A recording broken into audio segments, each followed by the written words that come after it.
This evening, after a long, contentious year, America's elections have largely been decided. Red takes the presidency, House, and the Senate by a majority. What will this mean for America moving forward, and what went wrong with the Harris campaign? Political strategists join us to recap the results nationally and right here in Arizona. Plus, what propositions passed, and how will Arizona change as a result? This is Before You Vote. Welcome. I'm Mike Broomhead. Today is our last show for the election season. We'll be talking with political strategists Chuck Coughlin and Stacey Pearson for an analysis of the 2024 election results and what this means for Arizona and the country going forward. Before we sit down with today's guest, I want to start off with the latest news both locally and nationally.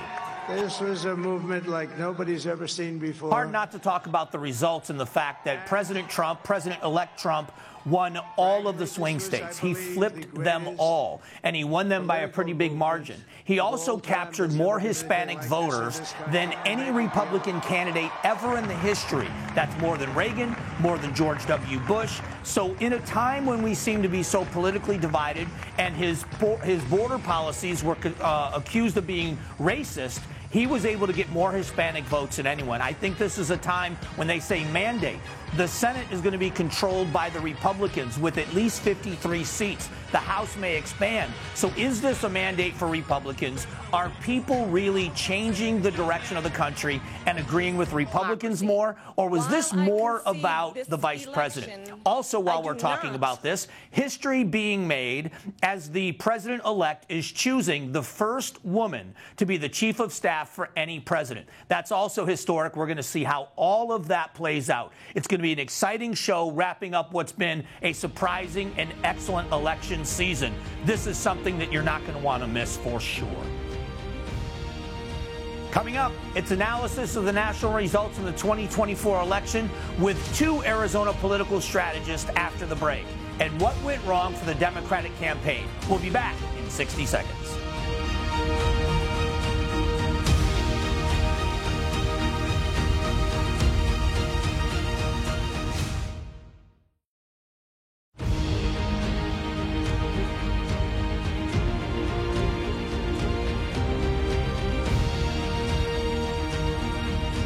All right, welcome back to Before You Vote. It's time to start having a conversation of what we've seen happen from election night. Of course, back Chuck Coughlin, Stacey Pearson. Thanks again. It's been a great run. It's been fun. It's been a run. It has been a run. All joking aside, I said I thought Trump was going to win Arizona, and you guys both disagreed. There's no way in the world I could have predicted what happened in this election cycle. You've been doing this for a long time. Is this the most surprising thing you've seen in a long time?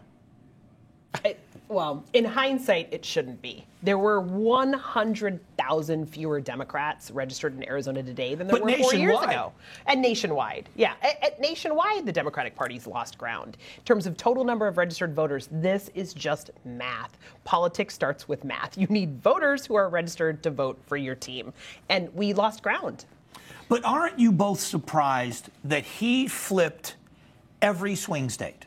Yes. Every single one of those states. Every demographic. And some of them weren't very close considering what they thought they were going to be. My knowingly ignorant statement prior to this was I didn't see how Trump could expand his coalition. He did. He expanded it with young people, which in that 30 and between 30 and 40 range, that's a big, even younger than that, he expanded it there. And then obviously everybody's talking about Hispanic voters and African-American voters, and he grew, and now he's looking like the first Republican president to win a Hispanic vote. And he's more than any other GOP candidate for president, more than Reagan, more than Bush. Yeah. He won that. Expanded in border towns, Hispanic voters in border towns in Texas and in Yuma. Yeah. So how do you explain that? With the conversation being mass deportation, what a horrible look, and that's going to be terrible, to gaining with Hispanic voters. How does that happen? It's the Hispanic voter that also voted for Arpaio. And it's this concept, I think the most dangerous phrase in American politics is at least he's doing something. Yes, Arpaio went too far. Yes, he was pulling over American citizens based on the color of their skin. But he was doing something, and I think we're falling right back into that place. Paul Benson in my office said weakness. they portrayed the Democratic Party as weak. They portrayed her as weak. And you cannot do that with Hispanic men and African-American men. But do you think she fell into that trap? We were talking earlier before we came on here. We were talking about, she was asked about that bill in California, the crime bill, and she wouldn't commit one way or the other. So, did she fall into that trap of looking weak? No, it's a trap for our party. Absolutely. Yeah, for my party in particular, right? The view question. What is there anything you would have regretted? No. That was kind. And then that we were talking before we got on air about the King ad of the cycle was the he's for you, she's for he, she, they, them.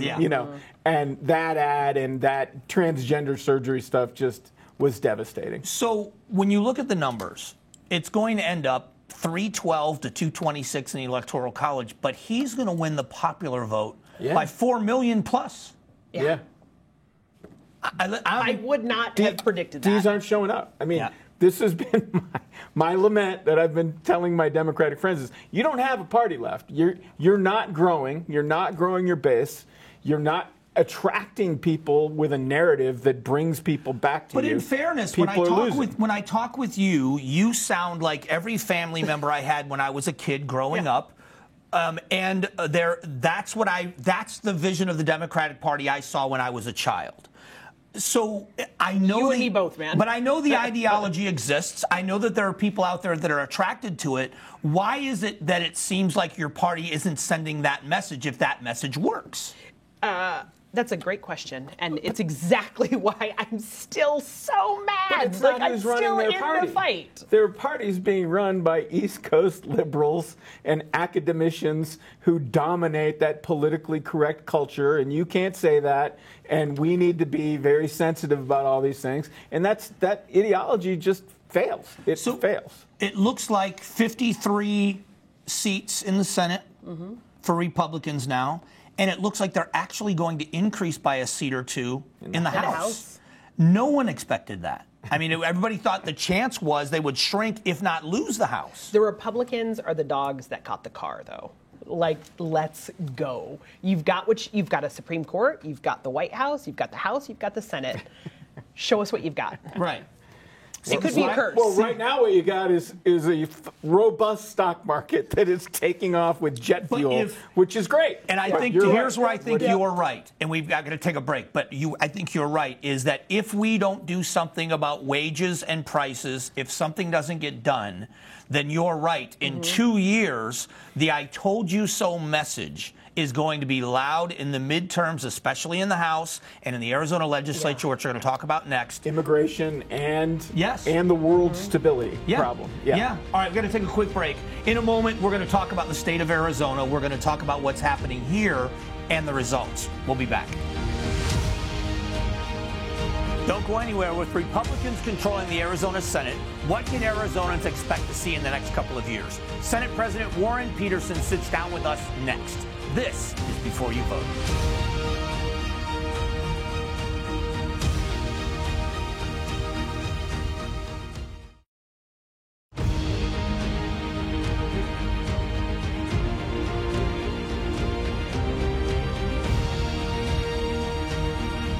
All right, welcome back to Before You Vote. Joining me now is Warren Peterson. Let's, first of all, thanks for doing this. I appreciate it. My pleasure. Thanks for having me. This election cycle threw a lot of people for a loop. Then the expectation was not going to be this big of a win for Republicans across the country. But here in Arizona, the Democrats had hoped to tie in the Senate and maybe even flip the House or tie in the House. It looks like the Republicans are going to keep the Senate and maybe even gain a couple of seats in the House. How do you respond to that? Yeah, for us, it's actually not a surprise. Everyone was talking about a red wave in the past, and of course it didn't happen. It feels like this is the red wave that we talked about before.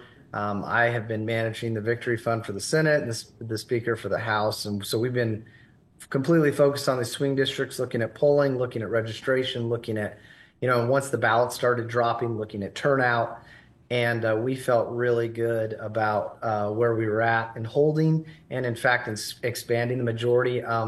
The House looks like they're going to expand, but I feel like we're actually going to end up with at least 17 as I think we'll add at least one seat. You think so? Okay, yeah. And I was looking at some of them, and I haven't seen the totals, but it looked like at least you were going to maintain that. And that's good news. So let me ask you about some things. The term a la carte voter, people that vote for Trump, but they vote for Gallego. But when it comes to ballot initiatives, the immigration issue passed by a huge margin. But at the same time, so did the abortion issue. How do you account for the voters in that mixed bag? Sure. So the border issue, of course, we hear it from everybody. It's all over the media. When you talk to constituents, it's always mentioned, the border and crime. And there was really no money spent on it, and it just passed overwhelming. But there was no really money spent in opposition either, and it passed. I think the border, one way you explain the abortion issue is there was $17 million spent in favor and 400,000 against. And there were two messages that I thought were particularly disingenuous and not true. They made it sound like you had to go to California to get an abortion, right. Or they completely made it, and they said we had a ban. And I think had people understood that we already had 15 weeks, and I think if people would have understood it's up to birth, I do not think it would have been the same turnout. When you look at the the immigration issue, now with the election of President-elect Trump, is this kind of a non-issue in Arizona? Or do you think that for future presidents it might be? That's it. The way I see it as a tool. It was basically, we're putting it there because we had a president who would not enforce federal law. So we mirrored federal law, why would it be controversial? We're simply mirroring federal law. So we mirrored federal law. Now we got President Trump. He's going to enforce the law. So now I see it as that's their job. It's just a tool we keep in the toolbox. And down the road, if we somehow get another president who does not want to enforce the law, we now have that sitting there ready to protect Arizona. So let's talk about agenda in the next session of legislature. We know that this governor is not afraid of the veto, that she set a record for vetoes. How do you work to get some legislation passed so that it's effective for, your agenda?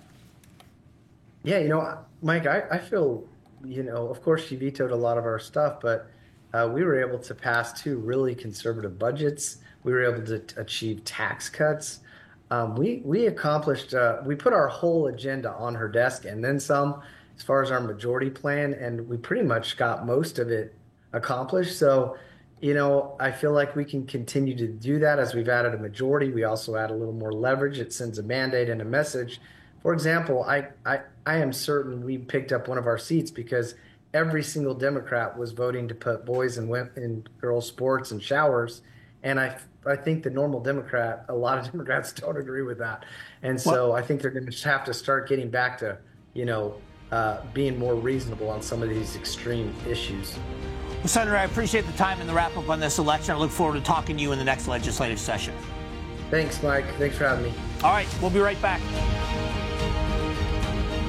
Coming up, how did Arizonans vote in the election, and what will the results of the ballot mean for Arizona? Chuck and Stacey return for another roundtable discussion next. This is Before You Vote.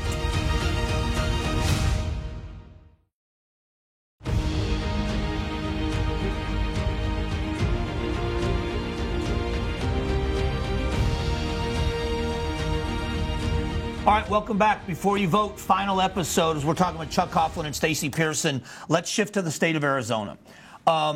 Best polls I saw for Trump were somewhere in the 3-point range, winning by 6.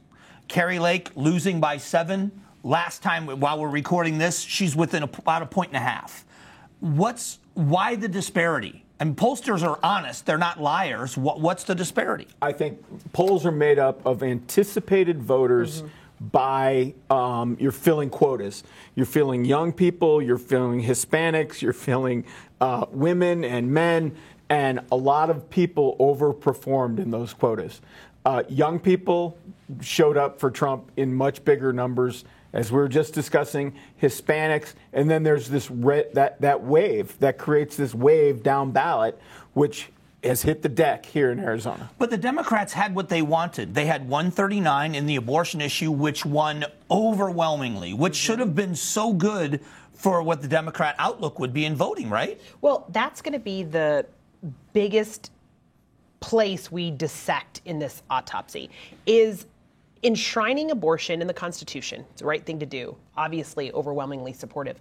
But did that give people the pass to vote for the Republicans? And it appears that it did. So we can both protect abortion rights and vote for the guy who sent Roe back to the states. The tagline of the cycle was, we're not going back. Well, guess what? We're not going back. We took care of the abortion issue on the amendment, and we're not going back to failed Joe Biden policies and immigration and inflation. We're not going back. We're going forward. Inflation's not a problem, though, so because that it's better than narrative France. just didn't work. In the final count, how many people do you think it will be that voted on those issues but left either the presidential race and or the Senate race blank? Oh, I think there's going to be a ton. I mean, look, in 2020, there were more than 250,000 people that voted to legalize marijuana that didn't vote for president. I mean, abortion's even a bigger issue, and it certainly affects more Arizonans. I mean, we were talking about this. It's an a la carte election, right? There were people that voted for Trump, voted for Gallego, voted for tax increase, schools and property tax and transportation measures all up and down the ballot. They voted for a Democrat or a Republican for Congress. Voted for abortion, for the immigration bill. Bullock, for abortion, for the guy that struck it down, upheld the 1864 and the judges, those Supreme Court justices won easily. Well, I don't want to go back to my own quandary. Well, I was going to bring it up. Oh, that's all right. Bring it up. But party identification, what does it mean? I mean, what does it mean anymore in terms of party identification? Just to the fringe. MAGA has a cult. It's a cult of personality with Donald Trump. Democrats have no identity. Yeah. And it's like, okay, I'm just going to pick what I want to pick. So for everybody that doesn't know, Prop 140, which would have been the open primary bill, you were one of the biggest supporters of this and behind this for a long time, and it failed. And we'll be back again, hopefully. So, yes, but so that I know you will. So do you think an election like this doesn't help, helps or hurts you? It hurts, because both communities are deeply tribal. I mean, they're voting with each other more. Well, they hate each other, but they agree. But on this issue, both parties hated us. Yeah, and people have to realize the value of what we were saying. And we never got a chance to frame our message. We were in court until the second week of October. And by that time, the two parties were framing the issue for us. But when so we you never have, had the opportunity. if you've got voters from both parties that you're right are very, very tribal, but when the votes come in, they find out they agree with each other on these weird issues. That's why there's hope for us to get this done eventually. You think so? I do. Okay. You don't think it hurts the other way, saying I can stay a Democrat, but I can vote for these other issues and get them passed? But why? Why are we allowing these two parties to control 100% of our decisions? Just to have an election. Let's have an election. That's the great thing. That's what we just did. Let's do that in the primary as well. Because the beauty of America helpful. is that we've got these two parties that hate each other but agree on most things. I mean, this is who we are. So let me ask this last question of the two of you, statewide, nationally.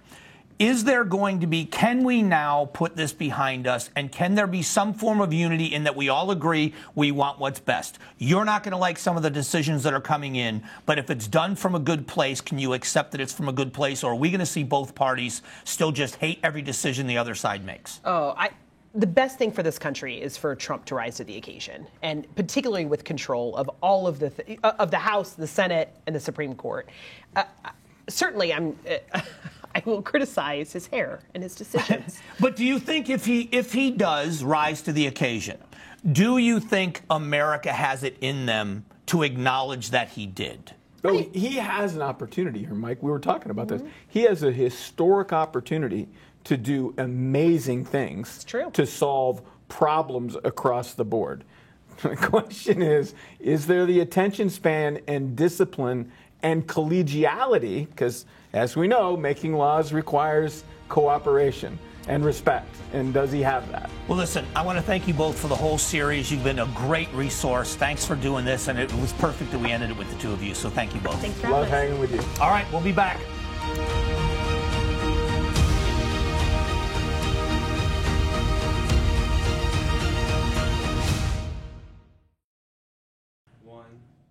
thank you to all of our guests for joining us this week. We hope you've enjoyed the deep dive into the ballot for 2024 elections.